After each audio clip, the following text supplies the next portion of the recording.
Hello, Mama Bros! Welcome back to AI with Antony. If you're dreaming about a high growth tech career, this video is for you. Today's computers think only in 0 and 1. Only one choice at a time. But quantum computers are different. They use qubits, 0 and 1 at the same time. That's why quantum is powerful for AI, medicine, space, and security.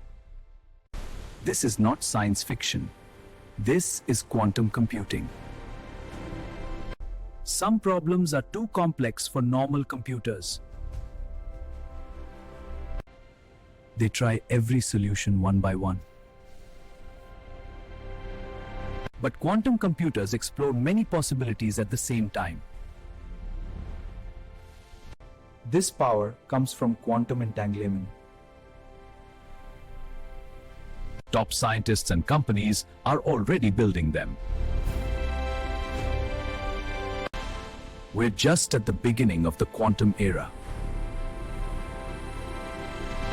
For students and developers, this is a huge opportunity. Learn quantum now or catch up later. Quantum computing is changing how the world thinks. If you found this video useful, don't forget to like, share and subscribe to AI with Antony.